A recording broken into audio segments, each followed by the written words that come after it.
નમસ્કાર વિદ્યાર્થી મિત્રો, ફરી એકવાર આપણે સાયન્સના લેક્ચરમાં મળ્યા છીએ, જેમાં આજે આપણે વાત કરવાની છે પરમાણુના બંધારણ એના ભાગ 2 વિશે.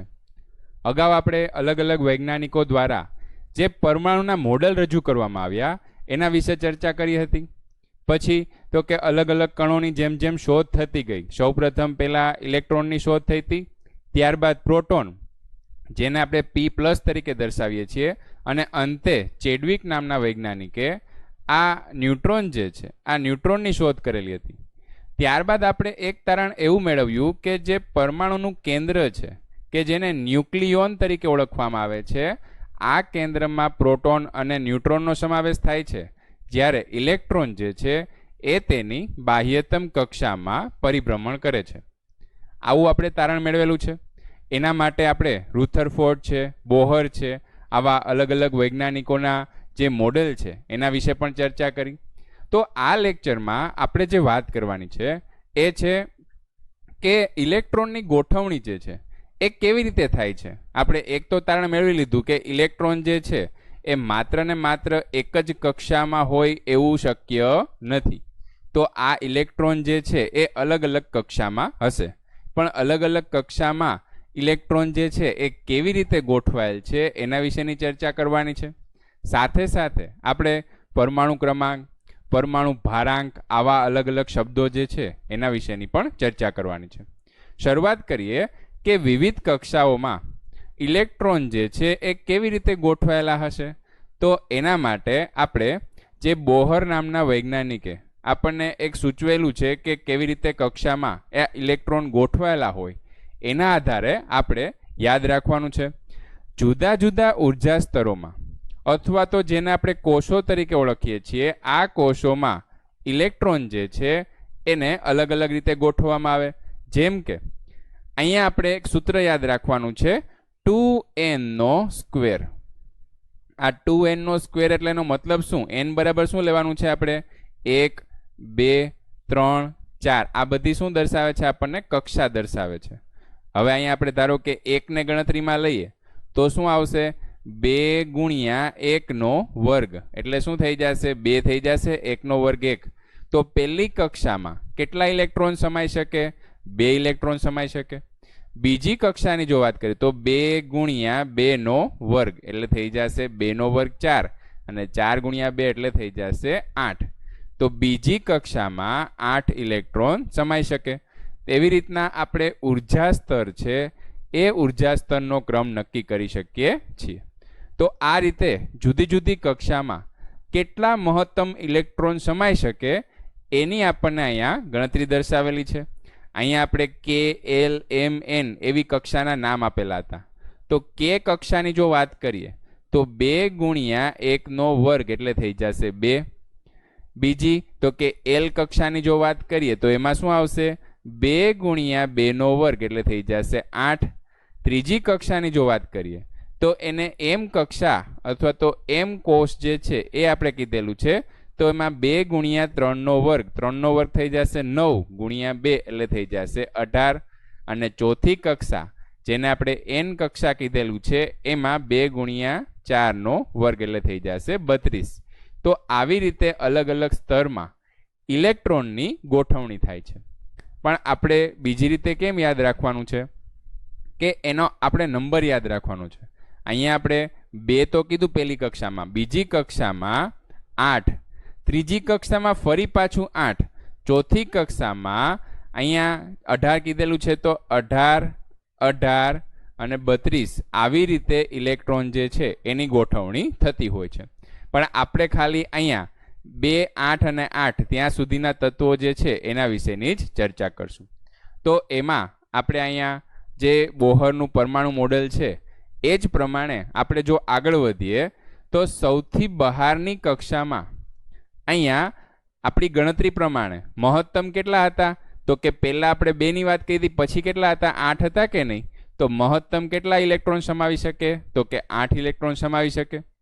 પછી એક વસ્તુ શું યાદ રાખવાનું છે કે જ્યાં સુધી જે ઇલેક્ટ્રોનની પહેલી કક્ષા છે એ ન ભરાય ત્યાં સુધી આગળની કક્ષા જે છે એમાં ઇલેક્ટ્રોન સમાતો નથી. એટલે શું? તો કે ધારો કે આ પરમાણુ કેન્દ્ર છે, તો સૌપ્રથમ 2 ઇલેક્ટ્રોન વાળી કક્ષા જે છે એ જ ભરાશે. ત્યારબાદ 8 ઇલેક્ટ્રોન વાળી કક્ષા જે છે એ જ ભરાશે. ત્યારબાદ વધારાના ઇલેક્ટ્રોન જો હોય તો એની બહારની કક્ષા જે છે એ ભરાય છે. અહીંયા આપણને ઉદાહરણ આપેલું જ છે કે હાઇડ્રોજન છે. હાઇડ્રોજનનો પરમાણુ ક્રમાંક કેટલો છે? 1 પરમાણુ ક્રમાંક છે કે નહીં? તો એમાં 1 પ્રોટોન હોય અને 1 ઇલેક્ટ્રોન હોય કે નહીં? હાઇડ્રોજનમાં જો કે ન્યુટ્રોન આવેલો હોતો નથી. તો 1 પ્રોટોન અને 1 ઇલેક્ટ્રોન હોય તો એક જ ઇલેક્ટ્રોન છે એટલે ક્યાં આવશે? તો કે પહેલી કક્ષામાં સમાઈ જશે કે નહીં? એવી રીતે હિલિયમની જો વાત કરીએ તો હિલિયમમાં શું આવશે? 2 ઇલેક્ટ્રોન. હવે જોવો જોઈએ કે એના પછી આવે છે લિથિયમ. તો લિથિયમમાં કેટલા ઇલેક્ટ્રોન હોય? 3 ઇલેક્ટ્રોન હોય. તો 2 ઇલેક્ટ્રોન તો પહેલી કક્ષામાં સમાઈ જશે. ત્રીજો ઇલેક્ટ્રોન છે એ ક્યાં સમાશે? બીજી કક્ષામાં સમાઈ જશે. આ રીતે આપણે યાદ રાખવાનું છે. એવી જ રીતના બોરોન છે, કાર્બન છે, નાઇટ્રોજન છે, ઓક્સિજન છે, આની ગોઠવણી જે છે એ થાય છે. અહીંયા તમને હાઇડ્રોજનથી લઈને આર્ગોન સુધીના જે ઉદાહરણ છે એ આપેલા છે. પહેલી કક્ષામાં 2 ઇલેક્ટ્રોન. પછી તો કે નિયોન છે, તો નિયોનનું ઉદાહરણ લઈએ આપણે તો કેટલા ઇલેક્ટ્રોન આવે છે? 10 ઇલેક્ટ્રોન. તો 10 ઇલેક્ટ્રોનની ગોઠવણી કેવી રીતના થશે? પહેલી કક્ષામાં 2 અને બીજી કક્ષામાં 8 ઇલેક્ટ્રોન ગોઠવાશે. તો આવી રીતે આપણે ઇલેક્ટ્રોન જે છે એની ગોઠવણી યાદ રાખવાની છે.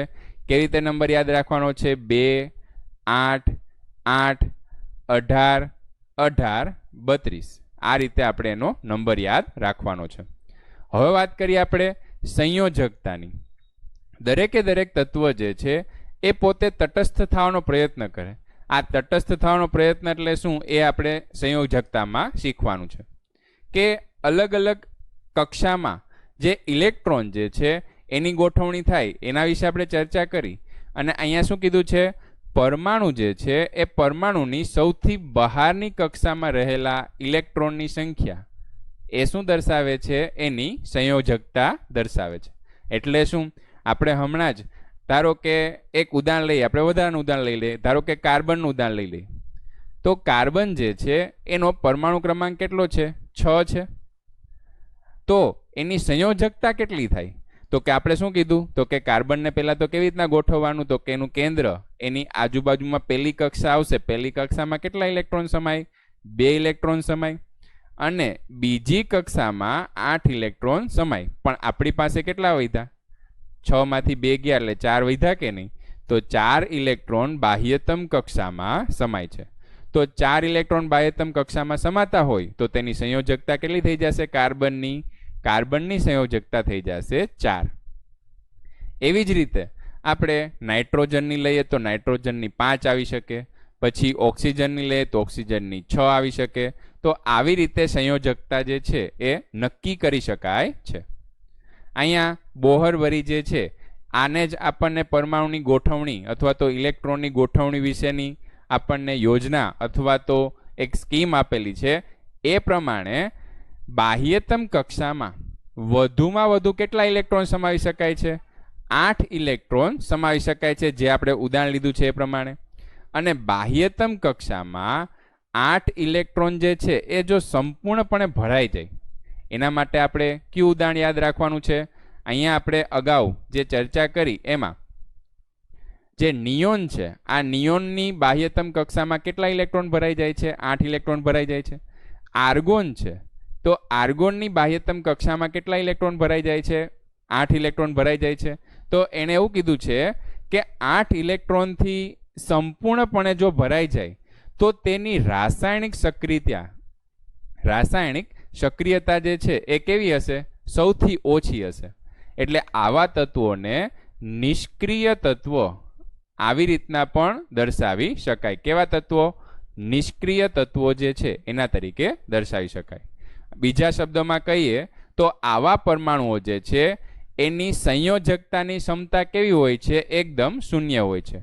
આના વિશે આપણે આગળ એક ઉદાહરણ લેશું એટલે તમને દરેકે દરેક વસ્તુ સમજાય જ જશે.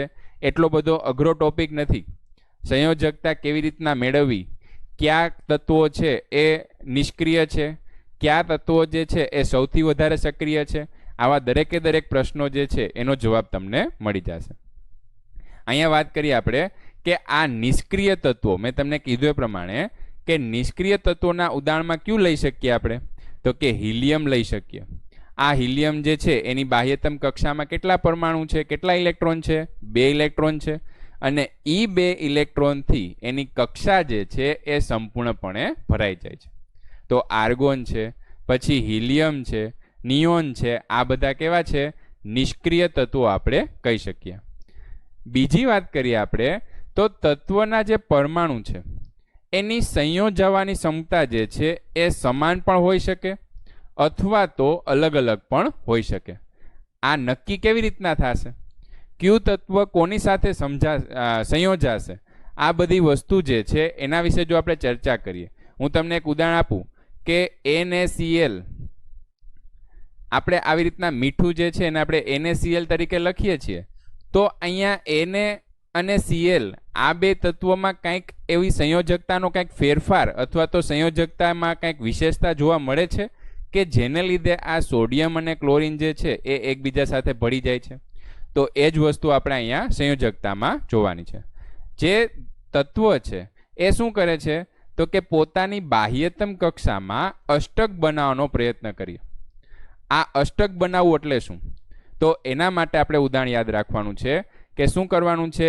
ઇલેક્ટ્રોનની ભાગીદારી અથવા તો ઇલેક્ટ્રોનની આપલે કરી અને અષ્ટક બનાવવાનું છે. એટલે શું? હું તમને અહીંયા ઉદાહરણ આપું કે ઓક્સિજન છે. ઓક્સિજન છે એની સંયોજકતા આપણે હમણાં જ કીધી, કેટલી આવે છે? 6 આવે છે. એટલે શું? તો કે ઓક્સિજનનો પરમાણુ છે એની બાહ્યતમ કક્ષામાં 2 થી ભરાઈ જશે પહેલી કક્ષા, બીજી કક્ષા 1 2 3 4 5 ને 6, ટોટલ 8 ઇલેક્ટ્રોન થઈ ગયા કે નહીં? હવે કાં તો શું થાય, ઓક્સિજન છે ને એ દરેકે દરેક ઇલેક્ટ્રોન છે ને એને ગુમાવી દે તો કેવું થઈ જશે? તટસ્થ થઈ જશે. કારણ કે હમણાં જ આપણે કીધું તટસ્થતા એટલે શું? તો કે બાહ્ય કક્ષા જે છે એ સંપૂર્ણપણે ભરાયેલી હોવી જોઈએ. તો ઓક્સિજન છે એ કાં તો શું કરશે? 6 ઇલેક્ટ્રોન ગુમાવી અને તટસ્થતા પ્રાપ્ત કરશે, અને કાં તો શું કરશે? ઓક્સિજનનો પરમાણુ 2 ઇલેક્ટ્રોન મેળવી લેશે. અહીંયા આપણે કીધું કે ઇલેક્ટ્રોન જે છે એ તટસ્થતા મેળવવા માટે બાહ્ય કક્ષા સંપૂર્ણપણે ભરાયેલી હોવી જોઈએ. તો ઓક્સિજન શું કરશે? તો કે 2 ઇલેક્ટ્રોન મેળવી અને બાહ્યતમ કક્ષા જે છે એ સંપૂર્ણપણે ભરાવી દેશે. એને લીધે શું થશે? તો કે એ શું બની જશે? નિષ્ક્રિય બની જશે. એટલે દરેકે દરેક તત્વો જે છે એ પોતે નિષ્ક્રિય બનવાનો પ્રયત્ન કરે છે. એ આપણે આના ઉપરથી સમજી શકીએ. તો અહીંયા કીધું છે કે ઇલેક્ટ્રોનની ભાગીદારીથી પણ થઈ શકે અથવા તો ઇલેક્ટ્રોન જે છે એની આપલેથી પણ થઈ શકે. તો તત્વોની સંયોજવાની ક્ષમતા જે છે એ કેટલી રહેલી છે એના આધારે એની સંયોજકતા જે છે એ નક્કી થાય છે. અહીંયા ફરી પાછું આપણે ઉદાહરણ દર્શાવેલું છે. હું તમને અહીંયા 3 ઉદાહરણ આપીને સમજાવું, બાકીના તમે તમારી રીતના પ્રેક્ટિસ કરી શકો. ધારો કે આપણે અહીંયા બોરોન લઈએ તો બોરોનની સંયોજકતા કેટલી થશે? 3 સંયોજકતા થાય કે નહીં? કેવી રીતે? કે બોરોનની બાહ્યતમ કક્ષામાં કેટલા ઇલેક્ટ્રોન રહેલા છે? 3 ઇલેક્ટ્રોન રહેલા છે. આ 3 ઇલેક્ટ્રોન તે ગુમાવી દેશે તો તે કેના જેવું સ્ટ્રક્ચર પોતે મેળવી લેશે અથવા તો કેના જેવું પોતે મોડલ મેળવી લેશે? તો હિલિયમ જેવું મેળવી લેશે. કારણ કે 3 ઇલેક્ટ્રોન એને શું કરી દીધા? ગુમાવી દીધા. તો બાહ્યતમ કક્ષામાં કેટલા ઇલેક્ટ્રોન રહ્યા? 2 જ ઇલેક્ટ્રોન રહ્યા. પણ અહીંયા કન્ફ્યુઝન શું થાય? તો કે ઓક્સિજન છે તો ઓક્સિજન કંઈ 6 ઇલેક્ટ્રોન ગુમાવે એના કરતાં 2 ઇલેક્ટ્રોન મેળવી લે તો 2 ઇલેક્ટ્રોન મેળવી લે તો બાહ્યતમ કક્ષામાં કેટલા આવી જાય? 8 આવી જાય કે નહીં? એવી જ રીતના ફ્લોરિનની વાત કરીએ તો ફ્લોરિનની બાહ્યતમ કક્ષામાં કેટલા ઇલેક્ટ્રોન છે? 7 ઇલેક્ટ્રોન છે. હવે 7 ઇલેક્ટ્રોન ગુમાવવા એના કરતાં 1 ઇલેક્ટ્રોન જો મેળવી લે તો શું થશે? તો એના સંયોજકતા જે છે અથવા તો એનું બંધારણ જે છે એ પૂરું થઈ જશે. હવે મેં તમને જે ઉદાહરણ આપ્યું છે Na અને Clનું, જો કે આપણે એની કાંઈ વિશેષ ચર્ચા નથી કરવાની કારણ કે આપણે અહીંયા સંયોજન નથી ભણતા, આપણે ખાલી પરમાણુ વિશે જ ચર્ચા કરીએ છીએ. પણ સાથે સાથે તમને એક ઉદાહરણ આપી દઉં. સોડિયમ છે એની બાહ્યતમ કક્ષામાં 1 ઇલેક્ટ્રોન છે, જ્યારે ક્લોરીન છે એને 1 ઇલેક્ટ્રોનની જરૂર છે પોતાની કક્ષા પૂરી કરવા માટે. તો અહીંયા જો આપણે સોડિયમ અને ક્લોરીનનું સંયોજન કરીએ તો શું થઈ જશે? તો કે સોડિયમ જે છે એમાં 1 ઇલેક્ટ્રોન વધારાનો હતો અને ક્લોરીનને 1 ઇલેક્ટ્રોનની જરૂર હતી. તો આ બંને એકબીજા સાથે સંયોજાઈ જાય છે. માટે આપણે NaCl જે છે આવી રીતના દરેકે દરેક જે સંયોજનો છે એ બની શકે છે. હવે તમને થોડો ઘણો ખ્યાલ આવી ગયો છે કે કેવી રીતે પરમાણુ જે છે એનું બંધારણ બને છે. ત્યારબાદ વાત કરીએ આપણે કે અહીંયા ઉદાહરણ આપ્યા છે હાઇડ્રોજન, લિથિયમ, સોડિયમ. અહીંયા આપણે કોષ્ટકમાં ફરી એક વખત જોઈ લઈએ. હાઇડ્રોજન છે, લિથિયમ છે, સોડિયમ છે, બધાની બાહ્યતમ કક્ષામાં કેટલા 1 ઇલેક્ટ્રોન છે કે નહીં? તો તેને સંયોજકતા માટે શું કરવાનું છે? 1 ઇલેક્ટ્રોન જે છે એ ગુમાવવાના છે. જ્યારે મેગ્નેશિયમ, એલ્યુમિનિયમ છે તો મેગ્નેશિયમ ક્યાં આવેલું છે? અહીંયા મેગ્નેશિયમ આવેલું છે. એલ્યુમિનિયમ આવેલું છે તો મેગ્નેશિયમને 2 ઇલેક્ટ્રોન ગુમાવવાના છે. એલ્યુમિનિયમને 3 ઇલેક્ટ્રોન ગુમાવવાના છે પોતાની તટસ્થતા મેળવવા માટે. જ્યારે આપણને ફ્લોરિનનું ઉદાહરણ આપ્યું છે કે ફ્લોરિન જે છે એ શું કરશે? કાં તો 7 ઇલેક્ટ્રોન ગુમાવીને પોતે તટસ્થતા પ્રાપ્ત કરશે અને કાં તો 1 ઇલેક્ટ્રોન મેળવીને તટસ્થતા પ્રાપ્ત કરશે. તો સૌથી વધારે સહેલું શું મળે? સહેલું શું પડશે? તો કે 1 ઇલેક્ટ્રોન જો તે મેળવી લે તો તેની તટસ્થતા જે છે એ સહેલાઈથી પ્રાપ્ત કરી શકે છે. માટે આ રીતે તે પોતે તટસ્થતા પ્રાપ્ત કરે છે. તેથી જ સંયોજકતા જે છે એ અષ્ટકમાંથી 7 ઇલેક્ટ્રોન બાદ કરીને નક્કી કરવામાં આવે છે. અને આ જ પ્રકારે ફ્લોરિનની સંયોજકતા જે છે એ કેટલી થાય છે? 1 થાય છે. યાદ શું રાખવાનું છે આપણે? ફ્લોરિનની સંયોજકતા 7 થતી નથી.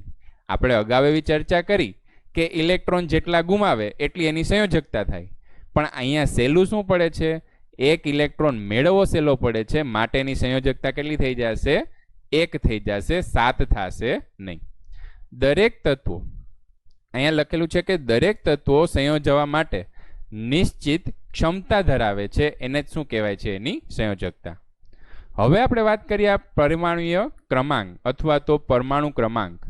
આ પરમાણુ ક્રમાંક જે છે એ અલગ અલગ તત્વો માટે અલગ અલગ હોય છે. એના વિશે પણ આપણે થોડા ઘણા જે તત્વો છે, અગાઉના 20 તત્વો છે, એના પરમાણુ ક્રમાંક જે છે એ ખાસ યાદ રાખવાના છે. અહીંયા આપણને એ તો ખબર જ છે કે પરમાણુના કેન્દ્રમાં શું આવેલું હોય છે? પ્રોટોન અને ન્યુટ્રોન આવેલું હોય છે. પણ અહીંયા આપણે કામ કેનું છે? માત્ર પ્રોટોનનું જ છે. આ પ્રોટોનની સંખ્યા જે છે એ જ શું દર્શાવે છે? પરમાણુ ક્રમાંક દર્શાવે છે. આ પરમાણુ ક્રમાંક માટે પ્રોટોનની સંખ્યા જે છે એ દરેકે દરેક તત્વોમાં ફિક્સ હોય છે. કોઈ એક તત્વના તમામ પરમાણુ એક સમાન પરમાણુય ક્રમાંક ધરાવે છે. અહીંયા આપણને પ્રોટોન જે છે, અહીંયા ધારો કે એમ કહું કે કાર્બન છે, એ કાર્બન તમે ઇન્ડિયામાંથી મેળવો કે પછી અમેરિકામાંથી મેળવો, દરેકે દરેકમાં કાર્બન જે મળી આવે છે એનો પરમાણુ ક્રમાંક કેટલો હોય છે? ફિક્સ જ હોય છે, 6 જેટલો. તો આવી રીતે આપણે યાદ રાખવાનું છે કે જે તે કાર્બન છે અથવા તો ઓક્સિજન છે એનો પરમાણુ ક્રમાંક એની અંદર રહેલા પ્રોટોનની સંખ્યા ઉપરથી નક્કી થાય છે. જેમ કે અહીંયા હાઇડ્રોજન માટે Z બરાબર શું છે? 1. અહીંયા ખાસ શું યાદ રાખવાનું છે? પરમાણુ ક્રમાંક જે છે એને Z તરીકે દર્શાવવામાં આવે છે. કારણ કે હાઇડ્રોજનના કેન્દ્રમાં એક પ્રોટોન હાજર હોય છે. જ્યારે કાર્બનની વાત કરીએ તો Z બરાબર 6. કોઈ પણ પ્રદેશમાંથી મળી આવે કાર્બન, એનો પરમાણુ ક્રમાંક તો ફિક્સ 6 જેટલો જ રહેશે. પરમાણુના કેન્દ્રમાં હાજર રહેલા પ્રોટોનની સંખ્યાને આધારે પરમાણુય ક્રમાંક જે છે એ વ્યાખ્યાયિત કરવામાં આવે છે. ત્યારબાદ વાત કરીએ આપણે દળ ક્રમાંક અથવા તો માસ નંબર.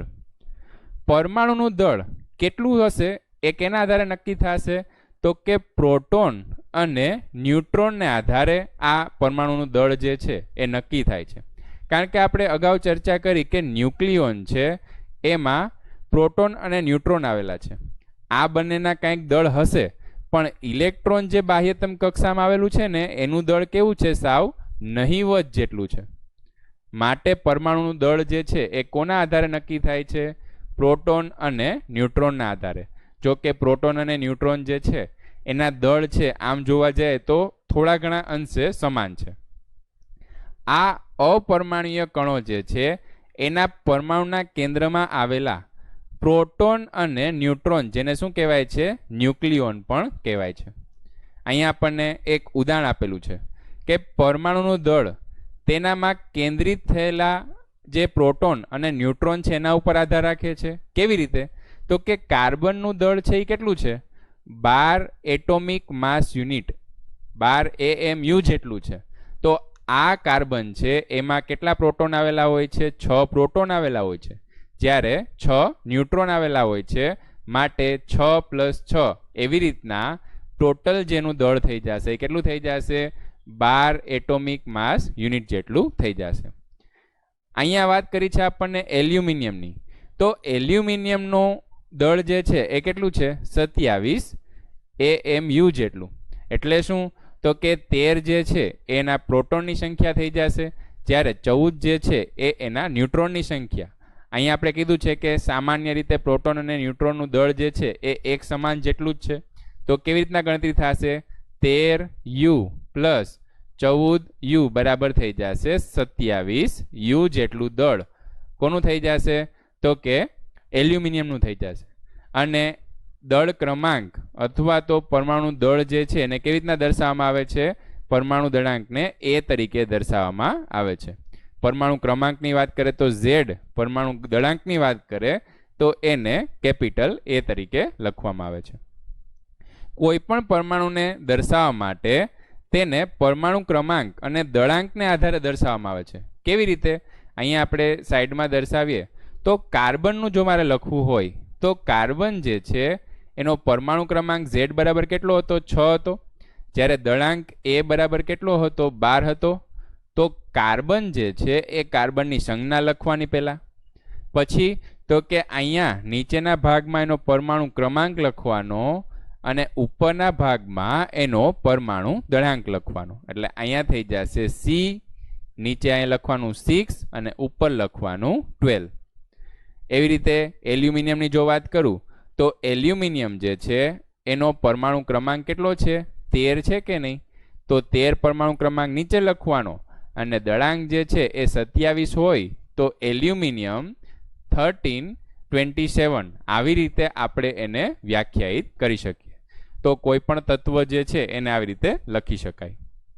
હવે વાત કરીએ અલગ અલગ બીજી વ્યાખ્યાઓ. એમાં આવે છે પેલું સમસ્થાનિકો. અહીંયા આપણને કુદરતમાંથી ઘણા તત્વો એવી રીતે મળી આવે છે કે જેના પરમાણુ ક્રમાંક કેવા હોય છે, સમાન હોય છે, પણ પરમાણુ દળાંક કેવા હોય છે, અસમાન હોય છે. તો તેને શું કહેવાય છે, તેના સમસ્થાનિકો કહેવાય છે. હું તમને એમ કહું કે કાર્બન જે છે એ કાર્બન આપણને અલગ અલગ જગ્યાએથી મળી આવે, પણ કેટલીક વખત કાર્બન જે છે એમાં તમે જોશો ને તો C612 લખેલું હોય, અને કેટલીક વખત કાર્બન જે છે એમાં C614 લખેલું હોય. તો તત્વ તો કાર્બન એક જ છે. અહીંયા આપણે એક જ કાર્બન છે, પણ કાર્બનના અહીંયા અલગ અલગ સમસ્થાનિકો છે એમ આપણે કહી શકીએ. અહીંયા આપણને હાઇડ્રોજનની પણ વાત કરેલી છે. હાઇડ્રોજન જે છે એનો પરમાણુ ક્રમાંક કેટલો છે, 1 છે કે નહીં? તો એના અલગ અલગ સમસ્થાનિકો એટલે શું આવશે, તો કે એક આવશે પ્રોટિયમ, એક આવશે ડ્યુટેરિયમ અને એક આવે છે ટ્રિટિયમ.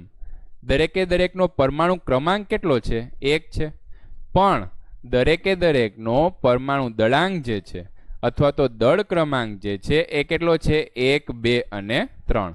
તો આપણે આમ પણ લખી શકીએ, પ્રોટિયમ જે છે એ પ્રોટિયમને H11 લખી શકીએ, જ્યારે ડ્યુટેરિયમ છે એને આપણે H12 લખી શકીએ, અને ટ્રિટિયમ જે છે એને આપણે H13 લખી શકીએ. દરેકે દરેક હાઇડ્રોજનના જ સમસ્થાનિકો છે, પણ બધાની સંજ્ઞા અહીંયા બધાના દળાંક કેવા છે, અલગ અલગ છે, જ્યારે ક્રમાંક કેવા છે, સરખા છે. તો આ બધાને શું કહેવાય છે, એના સમસ્થાનિકો કહેવાય છે. અહીંયા આપણે ઘણા તત્વો જે છે એ એના સમસ્થાનિકો જે છે એ મિશ્રણ પણ ધરાવતા હોય છે. સમસ્થાનિકોના રાસાયણિક ગુણધર્મો જે છે એ સમાન હોય પણ ભૌતિક ગુણધર્મો જે છે એ પણ અલગ અલગ હોઈ શકે. તો આવી રીતના આપણને અલગ અલગ સમસ્થાનિકો મળી શકે. અહીંયા આપણે વાત કરીએ ક્લોરીનની, તો ક્લોરીન જે છે એના બે સમસ્થાનિકો આપણને મળી આવે છે. એક આવે છે 35 AMU અથવા તો 35U જે છે એ એનું દળ ધરાવતું ક્લોરીન, અને એક આવે છે 37 AMU એટોમિક માસ યુનિટ, આટલું દળ ધરાવતો ક્લોરીન છે. એનું પ્રમાણ આપણને આપેલું છે 3:1. એટલે એનો મતલબ શું? તો કે આપણને જે 35 AMU દળ ધરાવતો ક્લોરીન જે છે ને એ 3 ગણું મળી આવે છે, અને 37U અથવા તો 37 AMU જે છે ને એટલું દળ ધરાવતો ક્લોરીન જે છે એ 1 ભાગમાં મળી આવે છે. એટલે સામાન્ય રીતે આપણને 37U ધરાવતો ક્લોરીન જે છે એના કરતાં 35U ધરાવતો ક્લોરીન જે છે એ 3 ગણો મળી આવે છે. તો આની ગણતરી આપણે અથવા તો આનું દળ જે છે એની ગણતરી કેવી રીતના કરવી એના વિશે આપણે આગળ ચર્ચા કરવાની છે. તો આ બંને શું થઈ જશે? એના સમસ્થાનિકો જ થઈ જશે. તો એના વિશે જો આપણે ચર્ચા કરીએ તો ક્લોરીન જે છે એ ક્લોરીનનું દળ આપણે કેટલું લેવું? 35U લેવું કે 37U લેવું? તો એની ગણતરી આપણે સરેરાશ દળની ગણતરી ઉપરથી કરી શકીએ છીએ. અહીંયા આપણે જોઈએ તો 35U આ આપણને 3 ગણું મળે છે કે નહીં? તો આપણે ટોટલ ભાગ કેટલા વિચારીએ? 4 ભાગ વિચારીએ. એમાં 35U જે છે એના 3 ભાગ લઈ લઈએ, અને 37U જે છે એના આપણે 1 ભાગ લઈ લઈએ.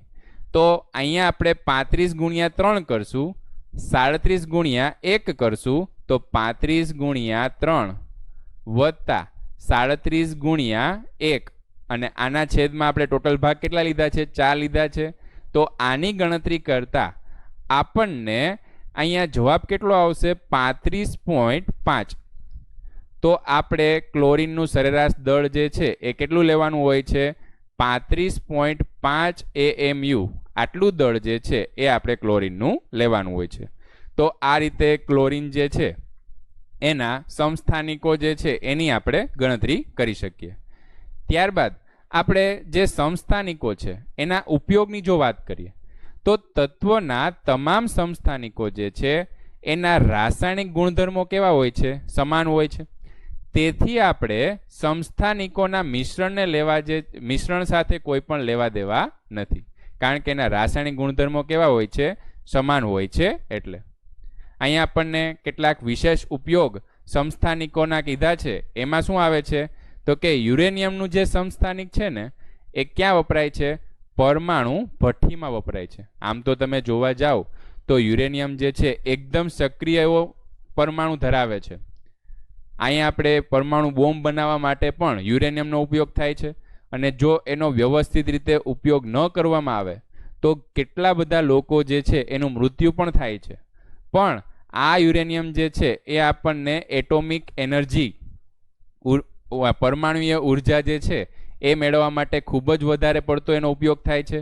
તો પરમાણુ ભઠ્ઠીમાં યોગ્ય સમસ્થાનિક ધરાવતો યુરેનિયમનો જો ઉપયોગ કરવામાં આવે તો ઘણી બધી ઉર્જા જે છે એ મેળવી શકાય છે. પછી તો કે કોબાલ્ટ છે, એનો એક સમસ્થાનિક જે છે એ કેન્સરની સારવાર માટે ઉપયોગી છે, અને ગોઈટરનો રોગ જે છે એની સારવારમાં આયોડિન છે એનો એક સમસ્થાનિકનો ઉપયોગ થાય છે. આવી રીતે અલગ અલગ સમસ્થાનિકો જે છે એના ઉપયોગ થાય છે. હવે આપણે જો અંતિમ વાત કરીએ, અંતિમ મુદ્દો આવે છે સમભારીય અથવા તો આઇસોબાર અથવા તો તેને સમદળીય પરમાણુ પણ કહેવાય છે. અહીંયા આપણને 2 તત્વો આપ્યા છે, કેલ્શિયમ અને આર્ગન.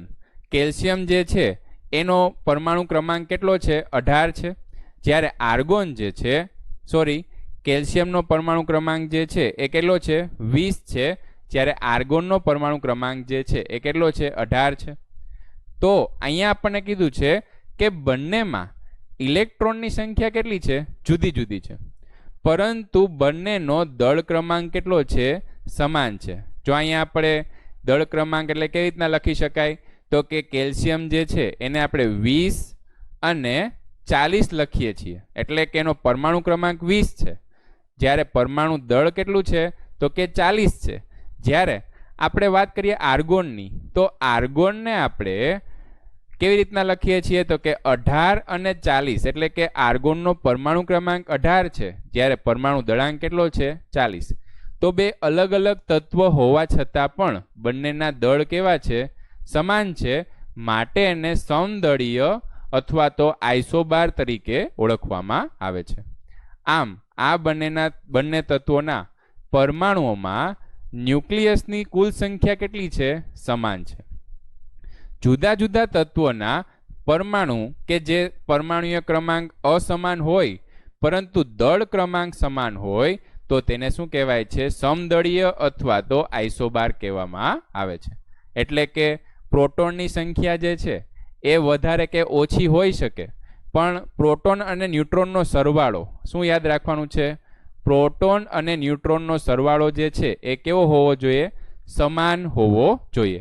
અહીંયા આપણે જોવા જઈએ ઉદાહરણમાં જ તો અહીંયા શું હશે 20 પ્રોટોન હશે અને 20 ન્યુટ્રોન હશે, એટલે આપણે શું લખીએ છીએ કેલ્શિયમ 20-40.